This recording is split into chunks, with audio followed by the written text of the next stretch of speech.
जुळलेल्या आपल्या सर्वांचे आध्यात्मिक विश्वविद्यालयाकडून हार्दिक स्वागत आहे. राम नावाची महिमा अपरंपार आहे. आज आम्ही तुम्हाला श्रीरामाच्या जन्मासंबंधित रामनवमी उत्सवाविषयी काही आध्यात्मिक गोष्टींची जाणीव करू देऊ इच्छितो. तुमच्यापैकी अनेकांना हे माहीतच असेल की चैत्र महिन्याच्या शुक्ल पक्षांच्या नवमीला रामनवमी हा सण साजरा केला जातो. सनातन धर्मशास्त्रानुसार मर्यादा पुरुषोत्तम भगवान श्रीरामाचा जन्म या दिवशी झाला होता. सनातन धर्म संस्कृतीत रामनवमीच्या सणाचे महत्व अधिक आहे आणि त्यांची लोकप्रियता दिवसेंदिवस वाढत आहे आणि भविष्यातही वाढणार आहे. हा सण विशेषतः भारतीय लोक मोठ्या भक्ती आणि श्रद्धेने साजरा करतात, कारण श्रीरामाला विष्णूचा अवतार मानला जातो. चैत्र नवरात्रीची ही समाप्ती रामनवमीच्या दिवशी होते. भाविक लोक नद्यांमध्ये स्नान करून पूजा, व्रत, उपवास, कथा, हवन, दान इत्यादी सुद्धा करतात. आज भारतीय रामनवमी तर साजरी करतात, परंतु खरे पाहिला तर रामाचा जन्म केव्हा झाला हे कोणाला माहित आहे का? आणि श्रीराम असे काय करून गेले ज्यामुळे ते इतके महिमावंत आणि पूजनीय आहेत? या प्रश्नाचे उत्तर कोणाला माहित आहे का? म्हणून आज आपण अशाच काही प्रश्नांची उत्तरे आणि रामनवमीचे आध्यात्मिक रहस्य जाणून घेणार आहोत. म्हटले जाते रामापेक्षा रामाचे नाव मोठे आहे, म्हणूनच आपण दैनंदिन जीवनात अनेकदा रामाचे नाव घेतो. जसे एकमेकांना भेटताना आपण राम राम करतो, राम नावाची माळ जपतो, दुःखाच्या वेळी म्हणतो हे राम. जीवनाच्या शेवटी सुद्धा म्हटले जाते राम नाम सत्य है. महिमेचा आधार असतो कर्तव्य आणि कर्तव्याच्या आधारावरच बनतो चरित्र. तर श्रीरामाचे चरित्र महान दाखवले जाते. तुलसीदासजींनी आपल्या रामचरित मानस मध्ये श्रीरामाचे वर्णन एक आदर्श पुरुषाच्या रूपामध्ये केले आहे आणि सर्व प्रकारचे गुण त्यांच्यामध्ये पाहायला मिळतात, जसे की करुणा, सत्य, न्याय, सदाचार, धैर्य, संयम आणि सोबतच एक आदर्श पुत्र, भाऊ, पती, राजा आणि मित्र पण होते.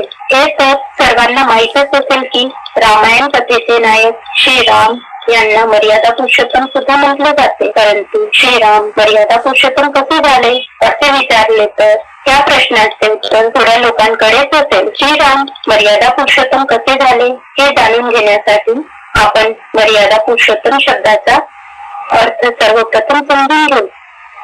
मर्यादा म्हणजे मर्यादेत राहणारा. मर्यादामध्ये राहणे म्हणजे फक्त मनबुद्धीलाच नव्हे तर इंद्रियांना सुद्धा नियंत्रणात ठेवणारा. आणि पुरुषोत्तम म्हणजे पुरुषामध्ये उत्तम भूमिका गाजविणारा. केवळ पुत्र म्हणूनच नव्हे तर राजा आणि मित्राच्या रूपाने सुद्धा मर्यादाचे चांगल्या प्रकारे पालन केले. राजाच्या रूपात राम राज्याचे गायन आहे की जसा राजा तशी प्रजा, म्हणजे राम प्रजेची सांभाळ आपल्या मुलांप्रमाणे करतो आणि प्रजा सुद्धा रामाला आपल्या पित्यांच्या रूपामध्ये पाहते. म्हटले जाते राम राजा, राम प्रजा, राम सहकार. याचा अर्थ आहे की ज्याप्रमाणे रामाने राजाचे कर्तव्य बजावले त्याचप्रमाणे रामाने प्रजेचे सुद्धा कर्तव्य पार पाडले. तुम्ही विचार करत असाल की जर राम राजा होता तर तो प्रजा कसा झाला? प्रजाचा अर्थ मोठी रचना आणि एक रूपाने पाहाल तर वडिलांची प्रजा त्याचा मुलगा असतो. राजा दशरथाचा आज्ञाधारक पुत्र म्हणून रामाने एका चांगल्या प्रजेचे उदाहरण सर्वांसमोर ठेवले. म्हणूनच आपल्या वडिलांचे वचन पाळण्यासाठी त्यांनी दुःखही आनंदाने स्वीकारले आणि सिद्ध केले की रघुकुल रीती सदा चली आई, प्राण जाय पर वचन न जाय. म्हणजे रघुकुलाची परंपरा नेहमीच चालत आली आहे. प्राण जाईल तर वचन जाणार नाही. याशिवाय श्रीरामाने मैत्रीचे कर्तव्यही चांगल्या रीतीने बजावले. त्यांच्याशी सुद्धा मैत्री केली. ते मैत्रीचे नाते मनापासून निभावले. महान राजा असूनही श्रीरामाने प्रत्येक जातींच्या आणि प्रत्येक वर्गाच्या लोकांशी मैत्री केली. केवळ असो वा सुग्रीव असो वा विभीषण असो, सर्व मित्रांसोबत खरी मित्रता निभावली. त्याचप्रमाणे एक पती म्हणूनही श्रीराम एक आदर्श पती सुद्धा सिद्ध झाले, ज्यांनी आपले नाते केवळ एका पत्नीपर्यंतच मर्यादित ठेवले. अन्य प्रत्येक स्त्रीला आई, बहीण किंवा देवीचा दर्जा दिला. सूर्पनखासारख्या राक्षसीला सुद्धा त्यांनी देवी म्हणून संबोधले. त्यामुळे आजच्या युगात वाढत्या व्यभिचार आणि भ्रष्टाचारापासून मुक्त समाज निर्माण करण्यासाठी श्रीरामजींचे जीवन चरित्र उत्तम उदाहरण आहे. तरीही आजच्या शिक्षण व्यवस्थेमुळे श्रीरामजींच्या चारित्र्यांचे अनुकरण करणारे लोक थोडेच दिसतात आणि बहुतेक लोक आपल्या इंद्रियांच्या अधीन राहून चारित्र्यहीन आणि नियमभंग करणारे बनतात. श्रीरामाच्या चारित्र्यवान बनण्याचा आधार काय? शिक्षण. कोणते शिक्षण? शारीरिक की आध्यात्मिक? तर निश्चितपणे म्हटले जाईल की आध्यात्मिक शिक्षणच असे आहे ज्याशिवाय सर्व शिकवणी अपूर्ण आहे. अध्यात्माचा अर्थ केवळ उपासना, तीर्थयात्रा, जप, तपश्चर्या, दान करणे असा होत नाही. अध्यात्माचा अर्थ आहे की अधि म्हणजेच आत आणि आत्म म्हणजेच आत्म्याच्या म्हणजेच आत्म्यात जे भरले आहे त्याचे ज्ञान. त्या ज्ञानाला आपण आध्यात्मिक ज्ञान म्हणू. आज शरीराच्या आतील माहिती तर माणूस पण सांगत आहे, परंतु आत्म्याच्या आत काय आहे त्याबद्दल फक्त आत्म्याचे वडील, गीता, ज्ञानदाता परमपिता, ज्योतिर्बिंदू निराकार शिवच सांगू शकतात. त्यामुळे गीतेच्या 10व्या अध्यायामध्ये म्हटले आहे की शिक्षणामध्ये मी आध्यात्मिक शिक्षण आहे. आज मानव अध्यात्मवादी नसल्यामुळे स्वतःला भौतिकवादी म्हणतात. आत्मिक धर्म विसरून स्वतःला शरीर समजू लागला आहे. परिणाम स्वरूप जीवन भयभीत झाले आहे. याचा उल्लेख गीतेच्या 3ऱ्या अध्यायामध्ये सांगितलेले आहे. स्वधर्म निधनं श्रेय, परधर्म भयावह. जीवनाला भयमुक्त करण्यासाठी, आध्यात्मिक ज्ञान देण्यासाठी निराकार शिवलाही शरीराचा आधार घ्यावा लागतो. त्या आध्यात्मिक ज्ञानाच्या आधारावरच तो प्रत्येक माणसाच्या हृदयात वास करतो आणि सर्वांच्या मनात रमणारा राम म्हटला जातो. आता प्रश्न असा पडतो की श्रीराम म्हणजेच आहे कोण? कारण भक्ती मार्गात म्हटले आहे, एक राम दशरथ को बेटा, एक श्रीराम घटघट में लेटा, एक राम जगत पसारा, एक राम यदुवंश न्यारा. म्हणजे एक राम दशरथाचा मुलगा, एक श्रीराम सर्वांच्या हृदयात बसला. इथे काही 4 रामाची गोष्ट नाही आहे. भक्ती मार्गात राजा दशरथांच्या मोठ्या मुलांचेच नाव श्रीराम सांगितले जाते. तोच श्रीराम आपल्या श्रेष्ठ कर्तव्यामुळे प्रत्येकाच्या मनात स्तुतीच्या रूपाने विराजमान आहे. त्याकरिता असेही म्हटले जाते की रम्यते योगिनो यस्मिन्निति राम. अर्थात ज्यांच्या आठवणीत योगी लोक रमण करतात, आनंदाने खेळ खेळतात, तो आहे राम. जगातील सर्व यशस्वी लोकांच्या यशामागे कोणाचा तरी हात नक्कीच असतो. तर रामाला पण मर्यादा पुरुषोत्तम बनवणारा कोण? आज जगात कोणताच माणूस चांगले आचरण शिकवू शकत नाही. कारण मोठमोठे न्यायाधीश, ऋषी, मुनी इत्यादी विद्वान लोकही काय करायला पाहिजे आणि काय नाही त्याबाबत भ्रमित आहेत. तर कर्माच्या गुणगतीचे ज्ञान तोच देऊ शकतो जो स्वतःही कर्माच्या चक्रात येत नाही, म्हणजेच जगापासून अलिप्त दूर आहे. जगापासून अलिप्त राहण्यामुळे आपण त्यांनाच निराकार राम किंवा परमपिता परमात्मा शिव असेही म्हणू शकतो, जो आता प्रत्यक्ष शरीरात आलेला आहे आणि कर्माच्या गुणगतीचे ज्ञान देत आहे. त्याच्या आधारे तो केवळ रामराज्य स्थापन करत नाही, तर साकार रामाच्या माध्यमातून राक्षसी जगाचा नाश करतो. त्याला सुद्धा आपले कार्य करण्यासाठी जसा देश तसा वेश धारण करावा लागतो. म्हणून जेव्हा निराकार ज्योतिर्बिंदू शिव या जगात येतो तेव्हा तो शरीराचा आधार घेऊन येतो. त्यासाठी गीतेमध्ये म्हटले आहे, प्रकृती स्वाम अवष्टभ्य, म्हणजे मी माझ्या प्रकृती म्हणजे स्वभावाला नियंत्रणात ठेवून येतो. आता प्रश्न असा आहे की निराकार शिव हा देहधारी श्रीरामाच्या देहात दिव्य जन्म घेऊन या जगात केव्हा येतो?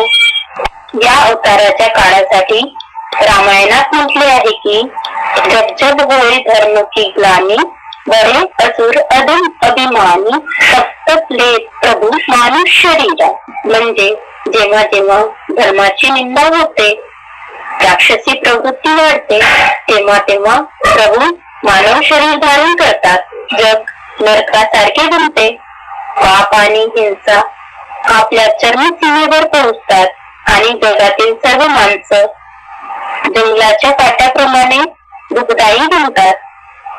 तेव्हा अशा वेदनादायक जगाचा अंत करण्यासाठी आणि साधू संतांची रक्षा करण्यासाठी प्रभू साधारण मानव शरीरात रामाच्या रूपाने अवतरित होतात. आता विचार करण्यासारखी गोष्ट ही आहे की एकीकडे म्हटले जाते दैहिक दैविक भौतिक तापा राम राज्य काही नाही व्यापा, म्हणजे राम राज्य जिथे न कोणाला दैहिक ताप शारीरिक दुःख असते, न कोणाचे दैविक ताप दुर्भाग्य असते, न कोणाला भौतिक ताप सहन करावा लागतो, म्हणजेच हवा जोरात वाहत नाही, भूकंप होत नाही, त्यामुळे घर कोसळतील आणि लोक बिखरतील. तिथला निसर्गच सुखदायी असतो. वाघ आणि बकरी एकाच घाटावर पाणी पितात. असे पवित्र वातावरण असते की हिंसक वाघ सुद्धा हिंसा करत नाही. दुसरीकडे असे म्हटले जाते की श्रीरामाने राक्षसांना मारून अनेक साधू संतांची रक्षा केली. एकीकडे रामराज्य हिंसक म्हटले जाते आणि दुसरीकडे रामाला हिंसक युद्ध करताना दाखवले जाते. अशा दोन विपरीत गोष्टींमागे काय रहस्य दडले आहे जे आपल्याला माहित नाही. या गोष्टीचा अर्थ आपण आध्यात्मिक दृष्टिकोनातून समजून घेऊया. कालचक्रामध्ये 4 युगांचे वर्णन केलेले आहे, सतयुग, त्रेतायुग, द्वापरयुग आणि कलियुग. त्यामधील अर्धी वेळ म्हणजे सतयुग त्रेतायुग हे दिव्य स्वर्गाच्या रूपात सुखाचे जग आहे आणि अर्धी वेळ म्हणजे द्वापर कलियुग हे नरकाच्या रूपात दुःखाचे जग आहे. कलियुगाची शेवट आणि सतयुगाची सुरुवात याला संगमयुग म्हणतात. संगम म्हणजे चांगले आणि वाईट, खरे आणि खोटे, हिंसक आणि अहिंसक, रात्र आणि दिवस यांचे मिश्रण. जेव्हा परमपिता परमात्मा शिव स्वतः सृष्टीवर अवतार घेतात आणि या सृष्टीला नरकापासून स्वर्गात बदलण्याचे कार्य करतात, सामान्य मानवाच्या शरीराद्वारे असाधारण कर्तव्य पार पाडून श्रीराम प्रत्येक परिस्थितीत स्थिर मनाचे उत्कृष्ट उदाहरण सादर करतात, ज्यांचे अनुकरण प्रत्येक जण करू शकतो. म्हणूनच गीतेमध्ये असे म्हटले आहे, यददाचरती श्रेष्ठ ततच तत्सेवोत्तर जनम स यत् प्रमाण कुरुते लोकस तदनु वर्तते. ज्याप्रमाणे आपण श्रीराम संबंधित वास्तविक तथ्य समजून घेतली, त्याचप्रमाणे त्यांच्या जीवनाशी संबंधित घटना आध्यात्मिक दृष्टिकोनातून समजून घेऊ. रावण राजमहालामध्ये आणि राम राजा असूनही त्याला जंगलात राहावे लागले. पण त्रेतामध्ये स्वर्गाच्या हिरवागार संसार असतो, फुलांच्या बागा असतात आणि फुलतात सुखदायी असतात. कलियुगाच्या शेवटी हा संसारच काट्याच्या जंगलाप्रमाणे बनतो, जिथे एक एक प्राणी काट्यासारखा दुःखदायी बनला आहे. दुःख दिल्याशिवाय राहू शकत नाही. इच्छा नसतानाही मनुष्य आपल्या नजरेतून, वृत्तीतून, शब्दातून किंवा व्यवहारातून दुसऱ्यांना दुःख देत राहतो. दुःख देऊन मनुष्य पापाचा भागीदार बनतो. त्याबद्दल गीतेत अर्जुनने विचारलेलं आहे, अथकेन प्रयुक्तोयम पापम चरित पुरुष अन्निच्छमपि वार्ष्णेय बलात् इव नियोजित, म्हणजेच कोणती इच्छा नसतानाही बळजबरी केल्यासारख्या हा मनुष्य कोणाच्या प्रेरणेने पाप करतो? ज्याच्या प्रत्युत्तरात भगवंत म्हणाले, रजोगुणातून उत्पन्न झालेला हा काम आणि क्रोध विकार खूप दुःखदायी आणि मोठा पापी आहे. त्याला या जगात शत्रू समज. काम आणि क्रोधासोबत लोभ, आसक्ती आणि अहंकार हे दुर्गुण सुद्धा जुळलेले आहेत. आज प्रत्येक जण त्या 5 दुर्गुणाच्या शोकवाटिकेमध्ये बंदिवासात दुखी आहे. जशी सीतारामाच्या बंदिवासात दुखी दाखवली जाते, तर त्यांना मुक्त करण्यासाठी आत्म्यांचे पिता परमात्मा शिव श्रीरामाच्या साकार शरीरात प्रवेश करून इंद्रियांवर विजय मिळवण्याची कला सहज राजयोगाने ईश्वराच्या मर्यादेच्या लक्ष्मण रेषाला आज समजवित आहे. ज्या मर्यादेत राहून आपण सर्व सीतेच्या रूपाने आत्मा आहोत, ज्या रावणाच्या तावडीतून वाचवून राहू शकतो. मर्यादेचे पूर्ण ज्ञान नसल्यामुळे या 5 विकारांनी ग्रस्त होऊन मनुष्याची आत्मा प्राण्यापेक्षाही खालच्या दर्जाची झाली आहे. ज्यांच्या स्मरणार्थ श्रीरामजींना वानराची सेना दाखवली आहे. रामायणात म्हटले आहे, रावणाला मनुष्याची सेना मिळाली आणि श्रीरामाला वानराची सेना मिळाली. तर काय खरोखरच श्रीरामाला मनुष्य नाही मिळाले, जी वानराची सेना घ्यावी लागली? वास्तविक हे कोणत्याही प्राण्याबद्दल किंवा वानराबद्दल नाही. आजच्या मनुष्याची बुद्धी वानरासारखी विकारी झाली आहे. श्रीराम त्या वानर बुद्धिवाल्यांना येऊन मंदिर लायक म्हणजे देवता बनवतात. वनवासात युद्धाच्या वेळी श्रीरामाजवळ रथ सुद्धा नव्हता, ज्यासाठी रामायणात म्हटले आहे, रावण रथी तीरथ रघुवीरा देव विभीषण भयू अधीरा. म्हणजे रावणाला रथावर आणि श्रीरामाला रथाशिवाय जमिनीवर पाहून विभीषणाचे मन अधीर होऊ लागले. जसा इथे भौतिक जंगलाचा किंवा प्राणी वानराचा विषय नाही, त्याचप्रमाणे हा कोणत्याही भौतिक रथाचा विषय नाही.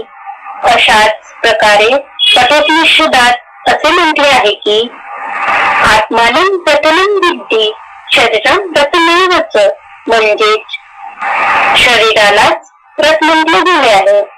रावणाला रथ दाखवण्याचा अर्थ असा आहे की रावणाला देहाचा अभिमान जास्त आहे. म्हणूनच दरवर्षी दसऱ्याच्या वेळी रावणाचा मोठा पुतळा बनवत जातात, जेव्हा की रामाला रथ नाही दाखवला. म्हणजे त्यांना शरीराचा अभिमान नाही, केवळ देह अभिमानाच्या पलीकडे आत्माभिमानी आहेत.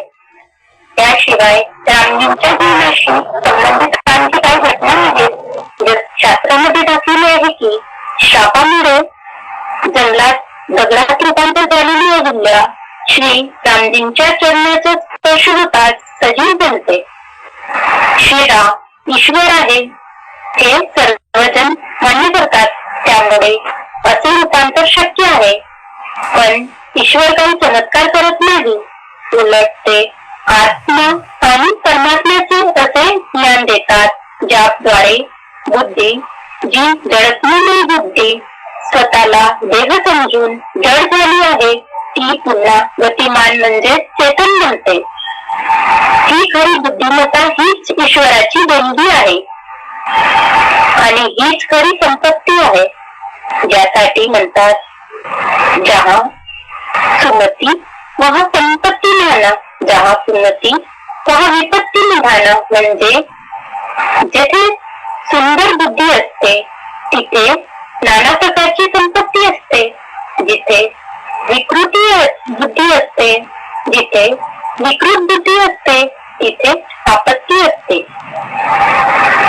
आणि ज्ञान ही अशी अविनाशी संपत्ती आहे जी कधी नष्ट होत नाही आणि दान केल्याने वाढते. यासाठी असे म्हटले जाते, धन दिये धन होते.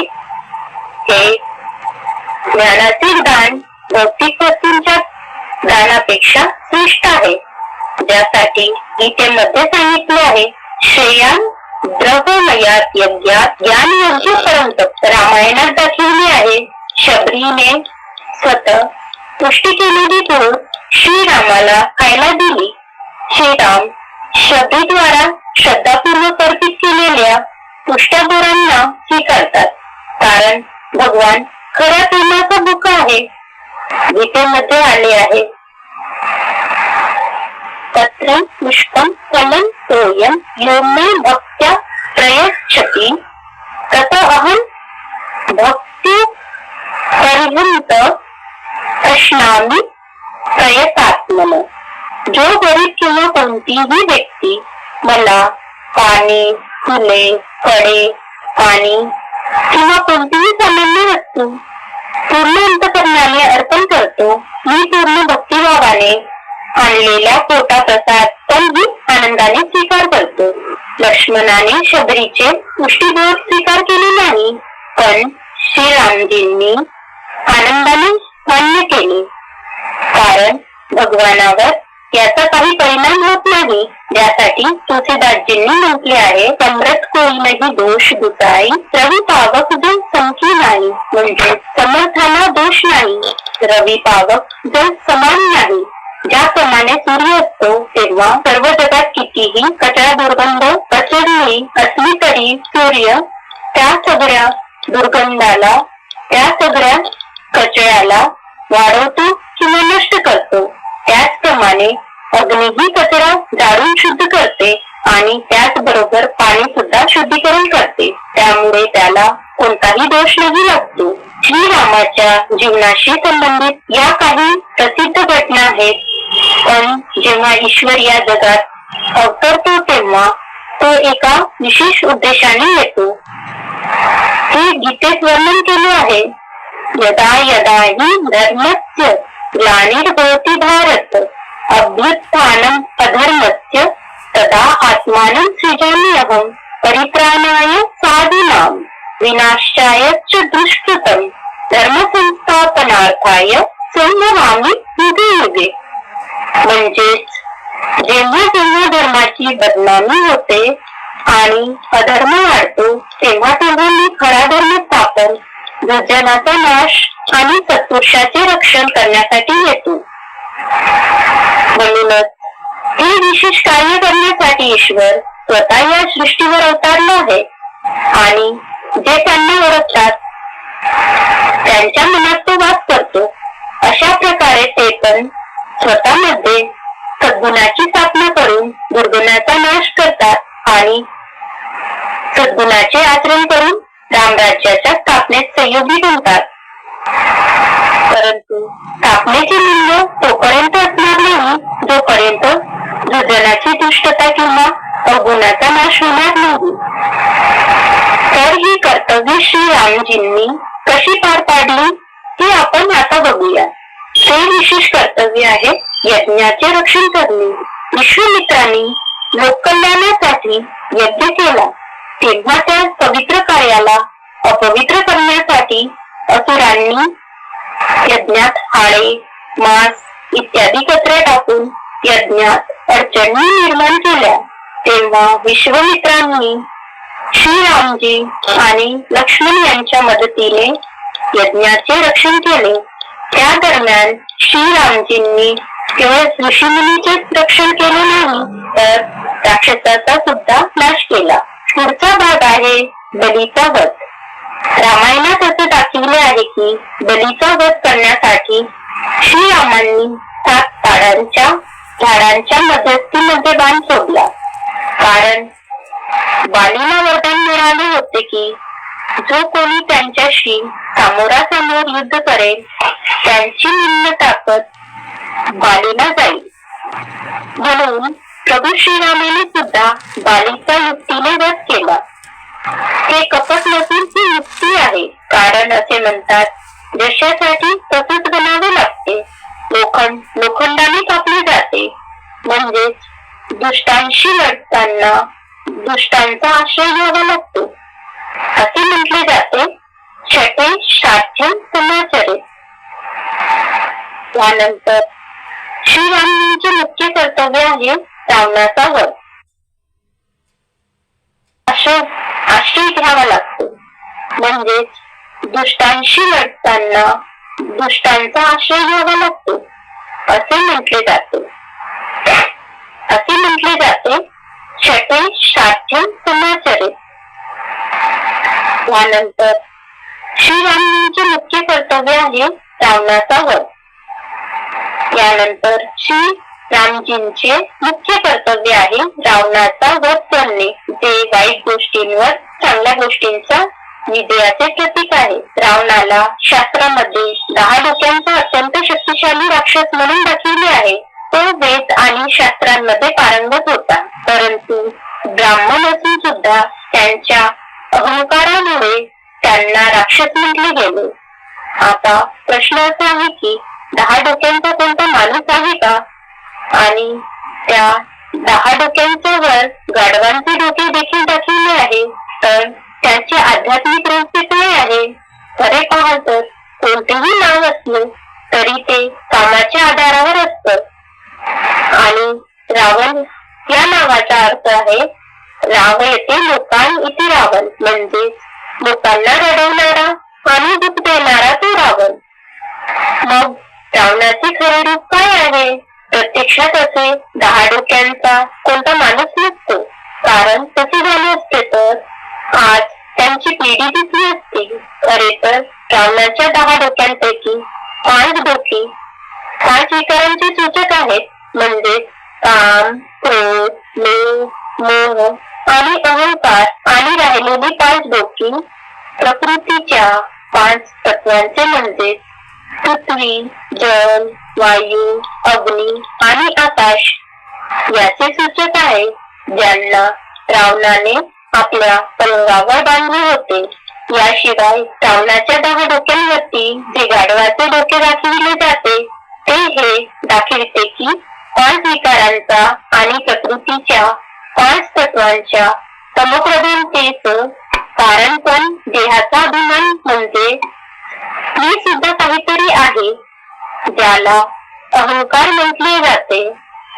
स्वतःला शरीर समजून इतरांनाही शरीराच्या रूपात बघणे आणि अशाच अहंकारामध्ये राहून आपले सगळं काम करतो, हाच गाढवांच्या डोक्याचा अर्थ आहे. श्रीरामाने रावणाचा बाणांनी वध केल्याचे रामायणात दाखविले आहे, तर हे 3 धनुष्य बाणाची विषयी नाही म्हटले आहे. तसेच श्रीरामांनी कोणतीही शारीरिक हिंसा केली नाही. जेव्हा आजचे ऋषी मुनी सुद्धा हिंसा शिकवत नाही आणि गीतेतही देवतांना अहिंसावादी म्हटले आहे, तर मग ईश्वर स्वतः कसे हिंसक युद्ध करू शकतील? खरे पाहिले तर कवींची भाषा अलंकारिक आणि प्रतिकारात्मक असते. बाणाचा अर्थ आहे ज्ञानाचे बाण. जसे एखाद्याला बाण लागल्याने जखमी होतो, त्याचप्रमाणे ईश्वराचे ज्ञान ऐकल्यावर प्रत्येक मनुष्याच्या आत असलेल्या रावणाचा नाश केला जातो किंवा मारले जाते. गीतेमध्ये पण सांगितले आहे की ईश्वराचे ज्ञान हे अज्ञानाचा नाश करणारे शस्त्र आहे. तस्मात् यज्ञं समुद्भूतं कृत्स्नं ज्ञानहीना आत्मनं छित्त्वा एनं संशययोगं अतिष्ठ उत्तिष्ठ भारत. म्हणजे आत्माच्या ज्ञानाच्या तलवारीने अज्ञानातून निर्माण झालेल्या अंतःकरणातील शंका कापून योगाभ्यासाने परमात्म्याशी जुळून उभे राहा. आणि जेव्हा आपण या ज्ञानाने रावणावर विजय मिळवू तेव्हा रामराज्य येईल, किंवा आपण सर्व निवासी होऊ अयोध्येचे. अयोध्याचा अर्थ काय? म्हणजे नाही, योद्धा म्हणजे युद्ध. ज्या ठिकाणी युद्ध नाही त्या ठिकाणाचे नाव अयोध्या आहे. तर हे काही उत्तर प्रदेशातील कोणा शहराचे नाव आहे का? खरे पाहू तर आजच्या वर्तमानाच्या वेळी कलियुगामध्ये वास्तविक श्रीराम येऊन एका सुंदर सुखद संसाराची स्थापना करत आहे, ज्याचे नाव अयोध्या आहे. म्हणजे अशा आत्म्यांचा समूह जिथे त्यांच्यामध्ये आपसात कोणत्याही प्रकारचे संघर्ष होत नाही. असा परिवार तयार होतो जो आपसात एक दुसऱ्यासोबत मतभेद होत नाही, शब्दांनी सुद्धा वादविवाद करत नाही, डोळे सुद्धा लालकाळी करत नाही, अंतःकरणातील विचारांनी सुद्धा मतभेद होणार नाही. शिवीगाळ करणं किंवा हात पाव चालवलं तर दूरच राहील. ते आहे रामाचे राज्य, जिथे एकांच्या नियंत्रणामध्ये सगळे चांगल्या प्रकारे राहतील. एक धर्म, एक राज्य, एक कुल, एक भाषा, एक मत. मतभेद होण्याचा प्रश्नच नाही. तर त्यालाच म्हटले जाते खरी अयोध्या आणि अयोध्याचे निवासी किंवा रहिवासी. तेव्हा विचार करा की ही कौटुंबिक भावना उत्तर प्रदेशातील अयोध्या शहरातील रहिवाशांमध्ये आहे काय? त्यांना आपण खरे अयोध्यावासी म्हणणार का? नाही. असली अयोध्या तर श्रीरामद्वारा आता स्थापन होत आहे.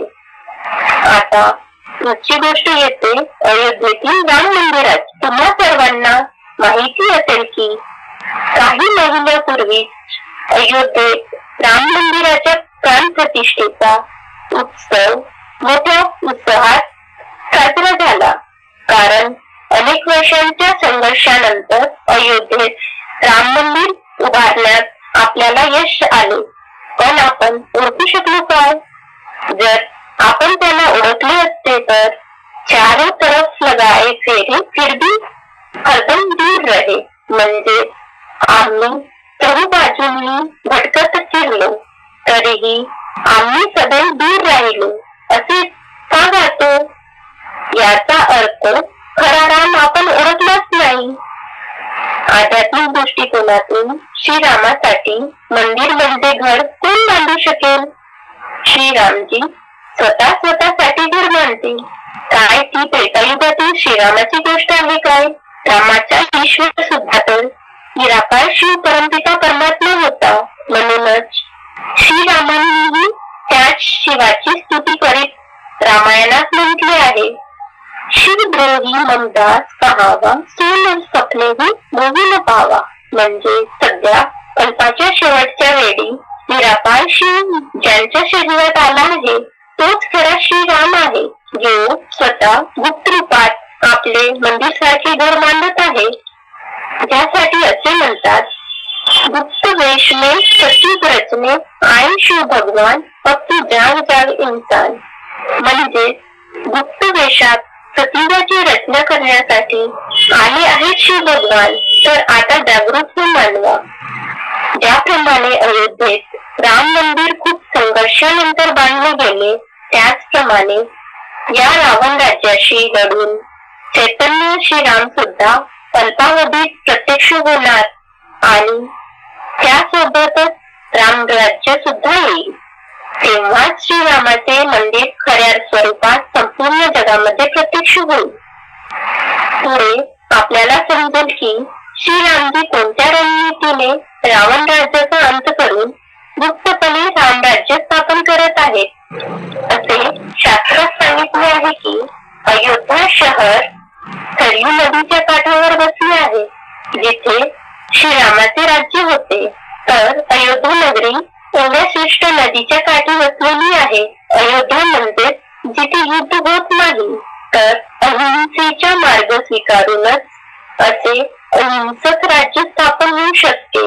जेव्हा धर्माची स्थापना करणारी व्यक्ती एवढी महान असेल की तेथे कोणतीही भांडण तंटा मारामारी रक्तपात होणार नाही, तेव्हाच ते खऱ्या स्वरूपात अयोध्या नगरी म्हटले जाईल. खरे तर श्रीरामजी आता आले आहेत, जे ज्ञान देऊन काम अशा पद्धतीने करून घेत आहेत की ताप मरेल आणि काठीही तुटणार नाही. जसे तुम्ही बघू शकता की शंकर भगवान भस्मासुराच्या भीतीने संपूर्ण जगात का फिरत राहिले? काय भित्रा होता काय? तो भित्रा नव्हता. त्यांनी भांडण किंवा रक्तपात होऊ नये म्हणून एक योजना आखली. कंसाच्या भीतीने कृष्ण गावोगावी का फिरत राहिला? कधी बरसाण्यात, कधी गोकुळात रक्तपात होणार नाही अशी योजना त्यांनी आखली. त्याचप्रमाणे भगवान श्रीरामांना वनात भटकंती करावी लागली. यात घाबरण्यासारखे काही नाही, परंतु त्यांनी ही युक्ती शोधून काढली, ज्यामध्ये त्यांनी स्वतः त्रास सहन केला आणि आपल्या लोकांसाठी एक चांगले राज्य स्थापित केले. प्रस्थापित झालेल्या सर्व धार्मिक पंथांमध्ये संघर्ष निर्माण झाला आहे. मग तो इस्लाम धर्म असो, मुस्लिम धर्म असो वा ख्रिश्चन धर्म स्थापनेचा विषय असो, उदयास आलेल्या सर्व धर्मांच्या स्थापनेत रक्तपात झाला आहे. त्यामुळे जगात जसजशी धर्माची संख्या वाढत गेली तसतसे त्या धर्मावर आधारित मतभेदही वाढत गेले. गीतेमध्ये भगवंतांनी अर्जुनाला सांगितले आहे, सर्व धर्मान्य परित्यज्य मामेकम शरणं व्रज. म्हणजेच सर्व धर्माचा त्याग करून एकाचा आश्रय घेतल्याने मनुष्याला सदाकाळची सुख शांती प्राप्त होऊ शकते. म्हणूनच आता श्रीराम प्रत्यक्षात आलेला आहे आणि धर्मासोबत अशा रणनीतीचे राज्य स्थापन करतात ज्यामुळे त्या राज्यात रक्तपात होणार नाही. त्यालाच रामराज्य म्हणतात, ज्यासाठी रामराज्य गायले जाते की दैहिक भौतिक तापा रामराज्य काहूनही व्यापा. आतापर्यंत आपण श्रीरामजींचे कर्तव्य जाणले आणि त्या विशेष कर्तव्यामुळे ते महिमावंत झाले. त्यामुळे राम नावाची महिमा अप्रमपार आहे. रामचरित मध्ये पण आले आहे, सन्मुख होई जीव लघु जबही जन्म पोट अधनाशही तबही. म्हणजेच फक्त राम भगवंताच्या समोर आल्याने अनेक जन्माचे पाप नष्ट होतात. तर आतापर्यंत आपण कित्येक वर्षापासून श्रीरामांची मान्यता, पूजापाठ, उपवास आणि रामायणाचा पाठ करीत आलो आहोत. तरीही आपण श्रीरामाच्या समोर जाऊ शकलो आहोत का? आपल्या अनेक जन्मांचे पाप नष्ट झाले आहेत का? पापांचा नाश झाला तर जीवनात दुःखाचे अस्तित्वच नसते. पण आपल्या जीवनातून दुःख संपले आहे का? नाही. कारण जेव्हा आपण आध्यात्मिक ज्ञानाचे प्रत्यक्ष रूपात आलेल्या श्रीरामजींना ओळखू तेव्हाच आपण त्यांच्या समोर येऊ शकू आणि त्यांना ओळखल्यानंतर केवळ त्यांच्या ज्ञान आणि योग म्हणजे आठवणीने आपली पापे पूर्णपणे नष्ट होतील. त्यासाठी गीतेत सांगितले आहे, वीतराग भय क्रोधा मन्मया माम उपाशिता बहु ज्ञान तपसा पूता मद्भक्ता आगता. म्हणजे वीतराग भय क्रोधा मन्मया माम उपाशिता बहु ज्ञान तपसा पूता मद्भाव आगता. म्हणजे माझ्यावर पूर्ण आश्रित असलेले आणि आसक्ती, भय आणि क्रोध यापासून मुक्त असलेले अनेक लोक ज्ञान आणि योगाच्या रूपाने तपश्चर्याद्वारे शुद्ध होऊन माझ्या भावनांना प्राप्त झाले आहेत. आश्रय घेण्याची गोष्ट तेव्हाच उठू शकते जेव्हा तो प्रत्यक्ष रूपात असेल. जशी श्रीरामाची नावाची महिमा आहे तशीच त्यांनी दिलेल्या ज्ञानाची महिमा अतुलनीय आहे. रामचरित मध्ये सुद्धा आलेलं आहे, राम कृपा नाशी सब रोगा जोऊ ही भारती बने संयोगा. म्हणजे श्रीरामाला ओळखल्यानंतर, त्यांचे ज्ञान घेतल्यानंतर आपण त्यांच्या आशीर्वादाचे पात्र बनतो आणि परिणाम स्वरूप आपण 5 विकारांच्या रोगांपासून पूर्णपणे मुक्त होतो. तर आता श्रीराम प्रॅक्टिकल मध्ये सर्व आत्मांना ज्ञान आणि योगाचे औषध देऊन रोग नष्ट करून मनुष्याला देवता बनवण्याचं कार्य करीत आहे.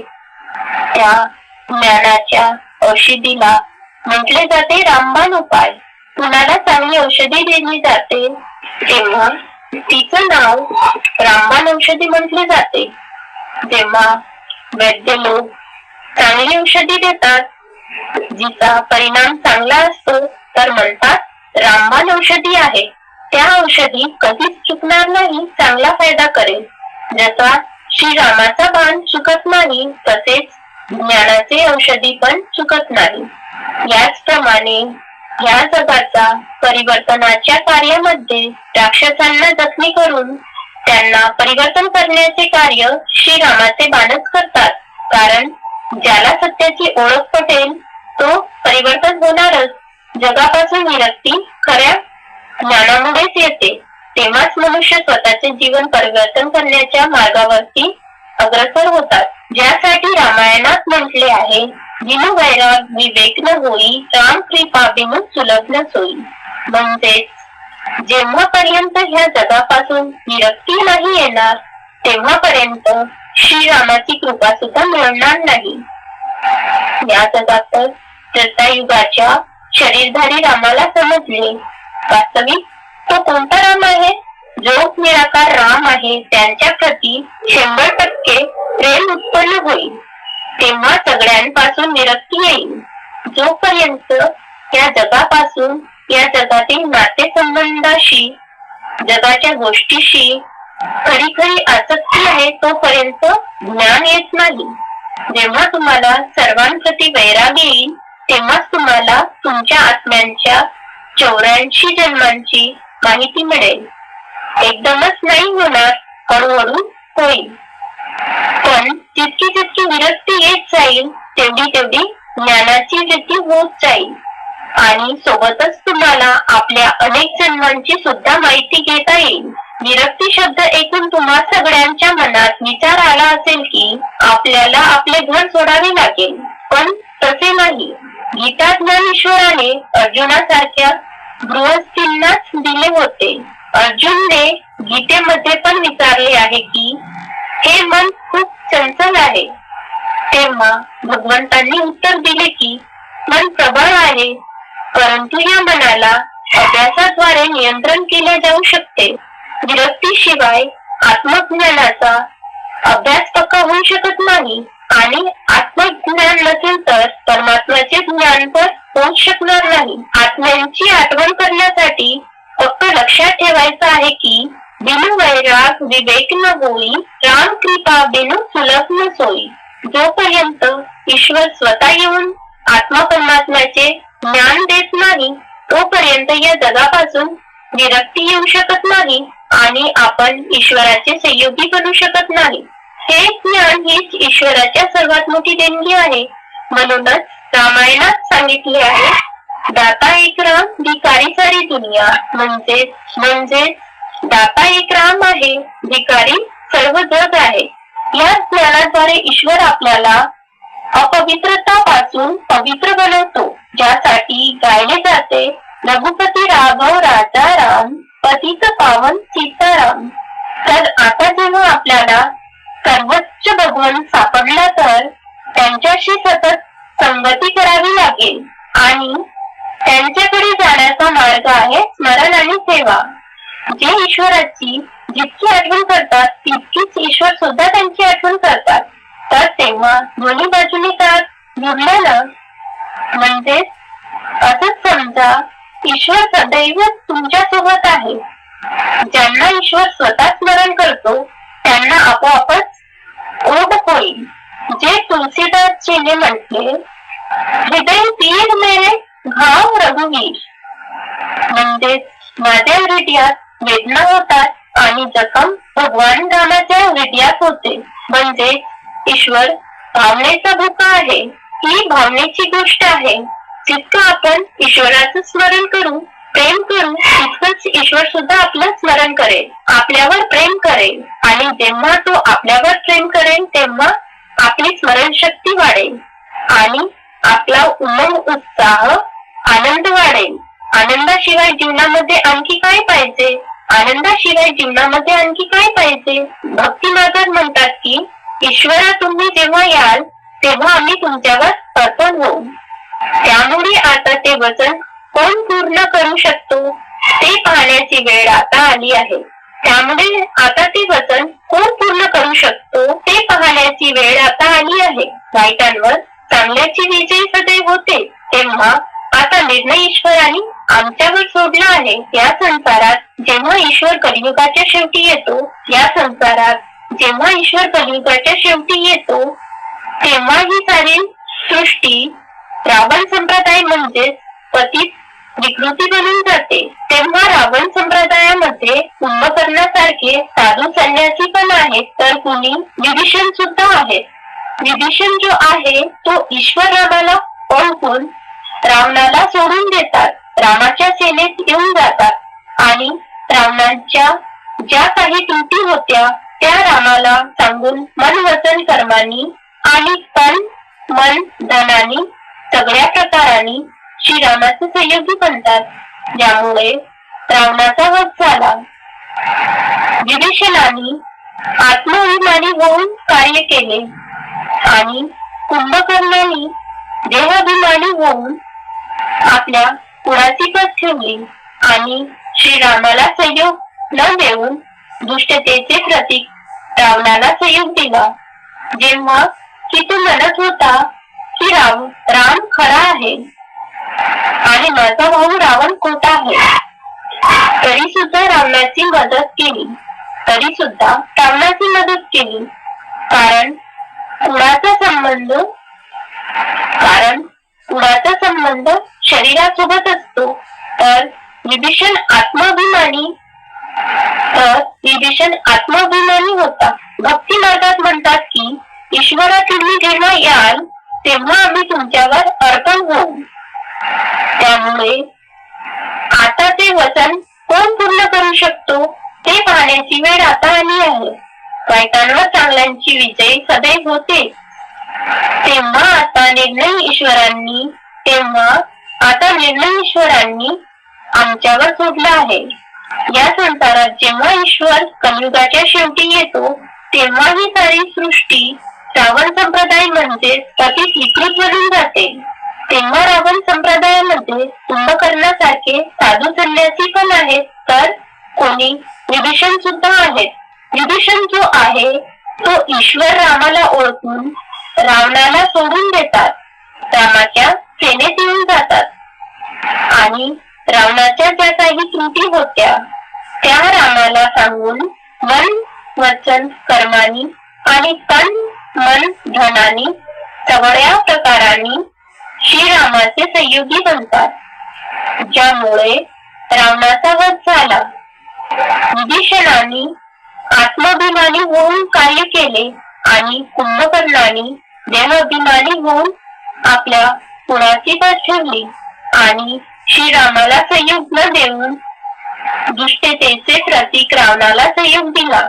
जेव्हा की तो म्हणत होता की राम खरा आहे आणि माझा भाऊ रावण खोटा आहे, तरी सुद्धा रावणाची मदत केली, कारण कुळाचा संबंध शरीरासोबत असतो.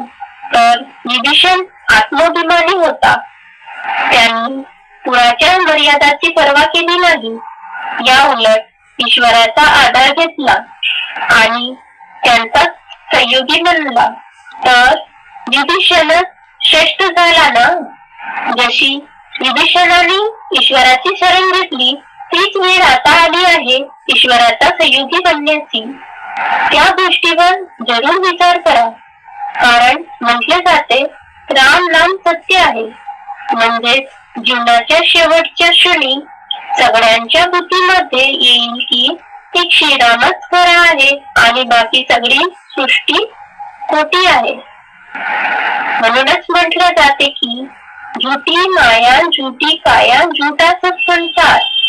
म्हणजे माया काया आणि हा संसार सारा खोटा आहे. खऱ्या रामाला ज्ञानाच्या दृष्टिकोनातून ओळखून त्यांच्या सहयोगी बनू तेव्हा विजय आपलीच आहे. म्हणतात ना सत्यमेव जयते. रामनवमीच्या उत्सवासोबत चैत्र नवरात्रीचा सणही साजरा केला जातो. आता दुर्गा पूजेच्या रामाच्या जन्माशी काय संबंध? खर तर जेव्हा श्रीरामाने रावणावर विजय मिळवला तो दिवस दसरा म्हणून साजरा केला जातो. त्यावेळी देखील 9 दिवस देवीची पूजा होते. शेवटी श्रीरामाचा शिवशक्ती सोबत कशा प्रकारचा संबंध आहे? साक्षात श्रीराम हा निराकार शिव आहे, जो कलियुगा शेवटी या जगात येतो आणि श्रीरामाच्या सामान्य शरीरात प्रवेश करून दिव्य जन्म घेतो आणि आपण सगळ्या आत्मारूपी सीतेला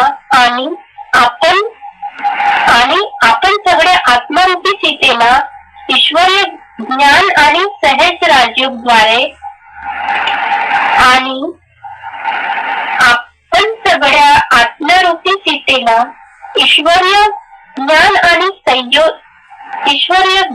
आणि सहज राजयोगद्वारे 5 विकृती रूपी रावणाच्या बंदिवासातून सोडतात आणि आपण सगळे आत्मरूपी सीतेला ईश्वरीय ज्ञान आणि सहज राजयोगद्वारे 5 विकृती रूपी रावणाच्या बंदिवासातून सोडतात आणि शिवापासूनही ज्ञानयोगाची शक्तीला ज्या आपल्यामध्ये भरतात त्या दुबळ्याला राहून सबळ अर्थात स्त्री शक्ती व शिवशक्ती म्हणतात. दुर्गा म्हणजेच दुर्गणाचा नाश करणारी. शिव भगवंत येऊन मनुष्याला अशा प्रकारे दिव्य गुणांचे देवता बनवतात. देवीची पूजा केली जाते.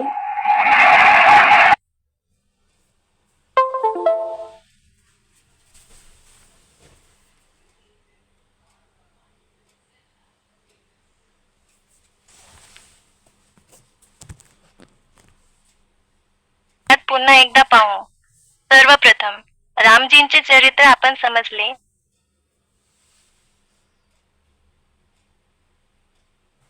प्रजेची काळजी घेतो. कोणताही पक्षपात न करता सर्व वर्गातील लोकांशी मैत्री ठेवतो. एक एकनिष्ठ मर्यादेशील पती आहे, तसेच ज्ञान आणि संपत्ती देणारा आहे. दुसरे म्हणजे त्याच्या जीवनाशी संबंधित घटना आध्यात्मिक दृष्टिकोनातून समजून घेतल्या, जसे की कलियुगाच्या शेवटी काटेरी जंगलासारखे वेदनादायी प्राण्यांमध्ये राहणे, 5 विकाररूपी रावणाद्वारे आत्मरूपी सीतेचे अपहरण होणे, मनबुद्धी वानरासारखी दुष्ट होणे, मानवच वानर सेनेच्या रूपात सहयोगी बनणे, अहिल्याला सहजग बुद्धिमत्ता देणे, शबरीची भावनेने अर्पित केलेली भेट स्वीकारणे. तिसरे म्हणजे रुद्रयज्ञाचे रक्षण करणे, बालीसारख्या दुष्टाचा वध करणे, मानवामध्ये उपस्थित 5 दुर्गुण व देहभान आणि 10 मतांच्या रूपात असलेल्या रावणाचा वध आणि त्या बदलात रामराज्य स्थापन करणे हे रामजीचे विशेष कर्तव्य आहे. चौथी गोष्ट, अयोध्या शहरात राम मंदिराची निर्मिती. अयोध्या शब्दाचा अर्थ आहे अ म्हणजे नाही, योद्धा म्हणजे युद्ध. अशी कुटुंब व्यवस्था जिथे मन, वाणी आणि कृतीने कोणत्याच प्रकारचे युद्ध होत नाही, तिचे नाव अयोध्या आहे हे समजले. जिथे आत्म्याच्या रूपातील मूर्ती शरीराच्या चैतन्य मंदिरात स्थापन होत आहे. म्हणजेच गीतेच्या कथनाप्रमाणे श्रीरामजी स्वतः आपल्या घराची म्हणजेच रामराज्याची स्थापना गुप्त वेशात करत आहेत. 5वे म्हणजे श्रीरामजींच्या नावाची महिमा केल्याने आपल्या अनेक जन्मांची पाप नष्ट होतात हे आपल्याला समजले.